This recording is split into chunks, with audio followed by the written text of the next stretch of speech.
Hi, welcome back to my channel. இன்னைக்கு ghee rice தான் செஞ்சுக்கிறது. ரொம்ப சிம்பிளாக இருக்கும். வெறும் கீ ரைஸ் சாப்பிட்டா கூட அவ்வளவோ டேஸ்ட்டாக இருக்கும். நான் செஞ்சுக்கிற மாதிரி மெத்தடில் நீங்கள் செஞ்சு பாருங்க.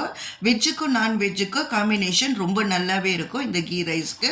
இப்போ எப்படி செய்யலான்ட்டு பார்த்துக்கலாம். 150 கிராம் எண்ணெய், 2 டேபிள் ஸ்பூனு கீயை சேர்த்துக்கலாம். நல்லா ஹீட் ஆனையும் பட்டை, லவங்க, ஏலக்காய், ஸ்டார் அனாசி, மராட்டி மொகு, பிரியாணி இலை சேர்த்துக்கலாம். 200 கிராம் அளவு வெங்காயம் மெலிசாக கட் பண்ணிட்டு அதுவும் நம்ம சேர்த்துட்டு கண்ணாடி பதத்துக்கு வர வரைக்கும் நல்லாவே வதக்கி எடுத்துக்கணுமா இருக்குது. என்னோட சேனலுக்கு 1000 சப்ஸ்கிரைபர் வந்தாச்சு. ரொம்ப ரொம்ப தேங்க்ஸ் சொல்லிக்கிறேன். சப்ஸ்கிரைப் பண்ணி பார்க்குறவங்களுக்கு, புதுசாக பார்க்குறவங்களாம் சப்ஸ்கிரைப் பண்ணி பாருங்க. கூடி சீக்கிரம் 10K சப்ஸ்கிரைப் வந்தாக்கா கேக் வெட்டி கொண்டாடலான்ட்டு இருக்கிறேன். உங்களோட சப்போர்ட்டு என்னோட சேனலுக்கு தேவைப்படுது.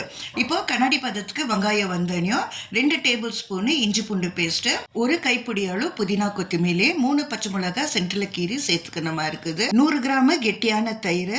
1 kg அரிசிக்கு தான் இந்த மெஷர்மெண்ட்ல காட்டினுக்கிறது. இப்போ 1 kg அரிசிக்கு டபுள் மடங்கா தண்ணி சேர்க்கணும்.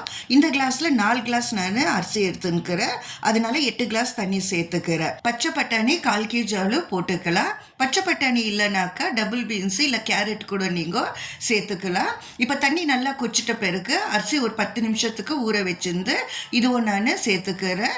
டேஸ்ட்டுக்கு தகுந்த மாதிரி உப்பு நம்ம போட்டு நல்லா ஒரு வாட்டி மிக்ஸ் பண்ணிட்டு மீடியம் ஃப்ளேமில் 3/4 பதத்துக்கு வெந்து வர வரைக்கும் எடுத்துக்கணுமா இருக்குது.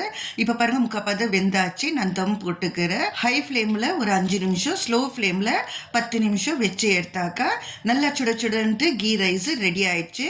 வெஜ்ஜுக்கும் நான்வெஜ்ஜுக்கும் ரெண்டுக்கும் நீங்கள் வச்சு சாப்பிடலாம். அவ்வளோ டேஸ்ட்டாக இருக்கும். இந்த வீடியோ உங்களுக்கு பிடிச்சிருந்தாக்கா உங்கள் ஃப்ரெண்ட்ஸ் அண்ட் ஃபேமிலிக்கு ஷேர் பண்ணிக்கோங்க. அப்படியே லைக் பண்ணி ஒரு கமெண்ட்டை கொடுங்க.